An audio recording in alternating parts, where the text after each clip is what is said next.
Сколько человек на конференции? 600 с чем-то. Вы организатор? Нет. Выключите камеру. თბილისში, სადაც რუსული ენა თითქმის ყველგან ისმის, კიდევ ერთი რუსული ჯგუფი ჩამოვიდა. 600-ზე მეტი რუსი 3 დღის განმავლობაში სრულიად თავისუფლად ატარებდა საერთაშორისო რელიგიურ კონფერენციას. ოფიციალურად ეს იყო ბაპტისტურ ევანგელისტური გაერთიანების შეხვედრა, სადაც მათი თქმით საუბარი არ შეეხებოდა პოლიტიკას, არც ომის შესახებ იყო განცხადებები. ოფიციალური დოქტრინით მათი ეკლესია არ უჭერს მხარს არც ერთ ხელისუფლებას და პოლიტიკაში ჩარევას ბიბლიური პრინციპის დარღვევად მიიჩნევს, მაგრამ შეკრების ადგილად მაინც საქართველო აირჩიეს. ქვეყანა, რომლის 20% რუსეთის მიერაა ოკუპირებული. Грузия принимает хорошо. Აქ კომფორტულია, ყველას შეუძლია თავისუფლად გადაადგილება. Я попрошу не снимать. გთხოვთ, არ გადაუღოთ. Конфиденциальная შეხვედრა. Конфиденциальность определенная. У нас международное братство, и Грузия это самая удобная страна, где საქართველო მეგობრული ქვეყანაა, ამიტომაც მოვედით. შეკრება, რომელიც 5 წელიწადში ერთხელ იმართება, ბოლოს რუსეთში, ქალაქ ტულაში ჩატარდა. კონფერენციის საქართველოში გამართვის მთავარ მიზეზად რუსეთ-უკრაინის ომს ასახელებენ. მათი თქმით, დასავლური ქვეყნებიდან რუსეთში გამგზავრება უჭირთ. Почему до конференции? თუ შეიძლება გითხრათ, რატომ საქართველო? Потому что в Россию нельзя. საქართველო იმიტომ, რომ რუსეთში არ შეიძლება ომის გამო. ყველას არ უშვებენ სხვა ქვეყნებიდან. აქ სხვადასხვა ქვეყნებიდან ჩამოვედით. ჩვენ კონფერენცია გვაქვს.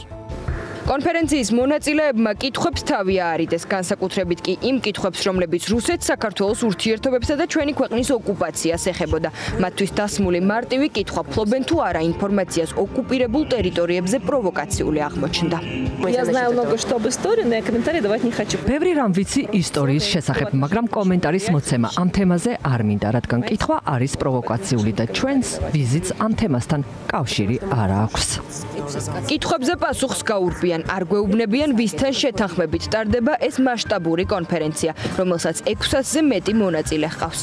Грузийское государство. საქართველოს ხელისუფლებასთან ჰქონდა თუ არა რაიმე შეთანხმება ამ ღონისძიების გამართვაზე. მე მგონია, რომ საკმარისი გითხარით. მე მეტ კითხვაზე აღარ გიპასუხებთ. თავრობის შესახებ კითხვებს თავს არიდებთ. მე საერთოდ კითხვებზე პასუხის გაცემა არ მიზნობს.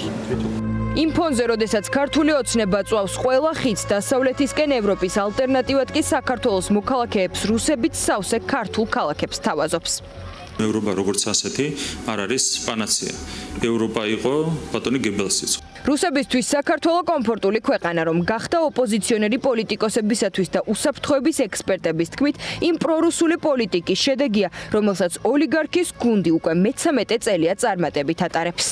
როცა ცენტრალური სახელმწიფოს ამდენი მოქალაქე ერთად შემოდის ერთი ორგანიზაციის სახელით რაღაც გარკვეული ღონისძიების ჩასატარებლად, სინამდვილეში ნორმალური ხელისუფლების პირობებში, რომელიც მომართული იქნებოდა საფრთხეების იდენტიფიცირებაზე, პრევენციაზე, მათ გამოკვლევაზე, სწორ რეაგირებაზე და დროულ რეაგირებაზე, ნებისმიერ შემთხვევაში გააჭენდა გარკვეულ ეჭვებს და გაატარებდა იმ ფილტრებს, რომლებიც აუცილებელია და გაწერილია შესაბამისი სამსახურების მიერ, ამ შემთხვევაში სახელმწიფო უსაფრთხოების სამსახურის ეგრეთ წოდებული სუსის მიერ. სახელმწიფო უსაფრთხოების სამსახური იქცა თავარ საშიშროებად, არა უსაფრთხოების სამსახურად, ამიტომ თავარ საშიშროებად საქართველოს სახელმწიფოსთვის და საქართველოს ერთი რიგითი მოქალაქისთვის. მაშინ, როდესაც რუსული ოკუპაციის მიუხედავად ქართული ოცნების რეჟიმი დასავლეთს მიიჩნევს სწრად და ამას არ მხოლოდ ვერბალურად ამბობთ, არამედ მათ შორის სუსის ანგარიშიც არის ეს ყველაფერი მოხსენიებული